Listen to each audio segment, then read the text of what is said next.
안녕하세요, 한잔입니다. 오늘은 베스트말러 트리펠입니다. 안주는 벨기에식 홍합찜으로 준비했습니다. 베스트말러 트리펠은 스튜나 생선 요리, 파테, 가금류 요리, 향이 강한 치즈나 달콤한 디저트들과도 잘 어울린다고 알려져 있고요. 저는 워낙 좋아하는 맥주라 클래식하게 마시고 싶어서 벨기에식 홍합찜인 물과 함께 마시겠습니다.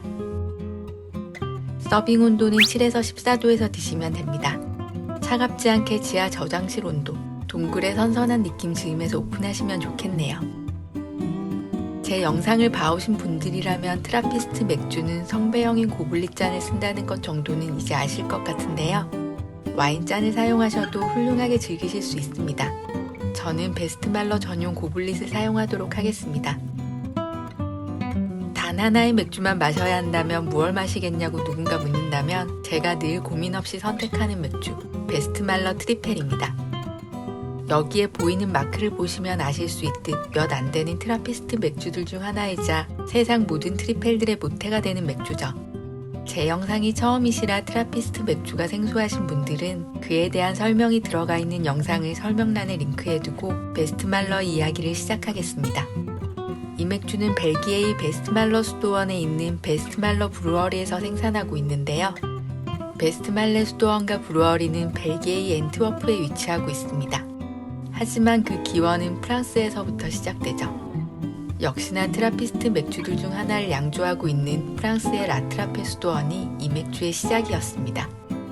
프랑스 혁명이 발발하면서 자국에서 수도원의 유지가 어려워지자 라트라페의 오기스틴 드 레스트랭은 그를 따르는 24명의 수도사들을 이끌고 스위스로 떠나게 되었다고 하는데요. 이들은 스위스 프리브르에서 15마일 정도 떨어져 있던 빈 수도원 라 발생트에 정착하게 됩니다. 그렇게 정착한 스위스에 외국 최초의 트라피스트 수도원을 설립하게 되죠. 이렇게 설립된 수도원에는 그 뜻에 함께하고자 하는 많은 수도사들이 문을 두드리게 되고요. 이에 레스트랭은 트라피스트회의 또 다른 설립을 결심하고 수도사들을 모아 해외로 파견시킵니다. 이들 중 캐나다로 파견된 그룹이 벨기에의 프랑드르 지역을 통과할 때였습니다. 벨기에 엔트워프의 주교인 코넬리우스 프란시스쿠스 드넬리스가 그들을 초대합니다. 주교는 그들이 캐나다가 아닌 벨기에 엔트워프에 수도원을 설립해 주길 바랬거든요. 이에 수도사들이 스위스에 연락해 레스트랭의 허가를 묻습니다. 레스트랭 수도원장은 그들 중 8명이 엔트워프 캄파인에 있는 말레이 서쪽인 베스트말레에 머물 것을 허락하게 되고요.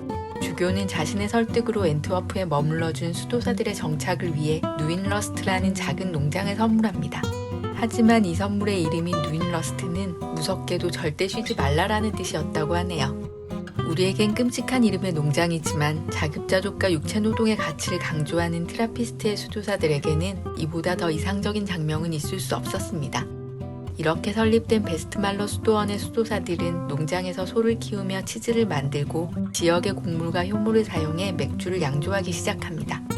그리고 1934년 오늘 마실 이 트리펠의 효시가 개발되었다고 하는데요. 이름마저도 엄청난 바로 슈퍼비어라는 골든 스트롱 페일에일이었습니다. 이 맥주는 세상에 나온 지 20년쯤 지난 뒤에 레시피의 수정을 거쳐 트리펠이란 이름을 가지면서 세상 모든 트리펠들의 어머니가 되었고요. 이 베스트말러 트리펠은 풍성하고 생생한 탄산감 덕분에 지역의 이름을 따서 샴페인 캄피노아즈, 캠페네 샴페인이라는 별명도 가지고 있었다고 하네요. 그리고 현재까지도 그 레시피가 변함없이 이어져 오고 있다고 하죠. 아마 이 완벽함에 더 손을 대는 건 신이 내린 예술작품에 인간의 하찮은 손길이 뻗쳐지는 느낌이 아닐까 싶은데요. 적어도 저에게만큼은 완벽한 그 자체인 맥주, 베스트말러 트리펠을 한번 만나러 가보시죠. 잔에 따르자 기가 막힌 향이 풍겨옵니다. 장미가 가득 담긴 듯한 풍성한 꽃향과 사과나 와인 같은 향기로운 아로마, 토스트한 몰트의 고소한 냄새들이 넓게 펼쳐지고요.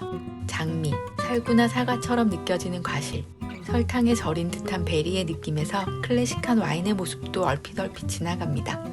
여기에 하얀 빵처럼 폭신하고 고소한 구운 곡물의 맛이 커다란 기둥처럼 중심을 잘 잡고 있고요.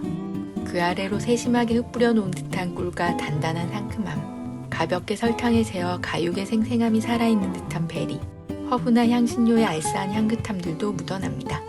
이런 작은 디테일들이 없었다면 선이 굵은 마스크 때문에 좀 부담스러웠을지도 모르겠어요. 하지만 이 세심한 돌기 같은 맛들이 얇은 레이스처럼 한 겹씩 감싸져 있어서 맥주의 단단한 근육을 다가가기 편하도록 부드럽게 감싸주는 느낌입니다. 중심이 되는 맛들이 선이 굵다고 해서 그저 단순하고 거칠게 그어 놓은 듯하진 않고요. 노련한 서예가의 집중력이 돋보이는 일필휘지를 보는 것 같습니다. 머금어 마시면 머금어 마시는 대로 한 번에 꿀꺽 넘겨버리면 또 그런 대로 매력이 넘치는 맥주입니다. 한 입 가득 물고 있으면 고작 보리알일 뿐이었을 이 몽트에서 이렇게 깊은 풍미가 나오나 감탄하게 되고요. 그대로 넘겨버리면 탄산들이 탁 터져 들어가면서 향과 맛의 향연이 불꽃놀이처럼 펼쳐집니다. 입안 가득 채워진 풍미가 아주 탁월한 맥주입니다. 마지막 병바닥의 효모를 따라낸 잔은 컬러가 너무 아름다워서 꼭 황금 한 모금을 따라둔 것만 같네요. 트라피스트 맥주를 마실 때마다 마지막 한 모금을 즐기는 저만의 방법이 있는데요. 마지막을 마시면서 고개를 뒤로 젖히고 잔의 안쪽 벽을 바라보고 있으면 잔 벽을 따라 흘러내리는 거품들이 꼭 밤하늘의 별들이 쏟아지는 것처럼 보여요. 맥주잔 안에 얼굴을 박아놓고 눈과 코와 입으로 맥주가 보여주고 뿜어내는 예술의 마무리를 감상하는 느낌이랄까요? 저는 이걸 너무 좋아해서 꼭 마지막 한 모금의 트라피스트는 한참 동안 입술을 잔에 붙이고 잔벽만 쳐다보고 있습니다.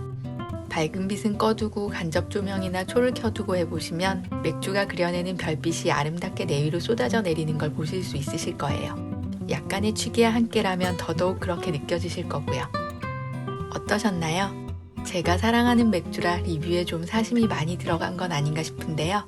취향이시든 아니시든 죽기 전에 꼭 한 번은 마셔봐야 할 맥주라고 생각합니다. 그럼 저는 밀러 제뉴인 드래프트와 함께 다시 돌아오겠습니다. 오늘의 맥주 한 잔은 여기까지입니다.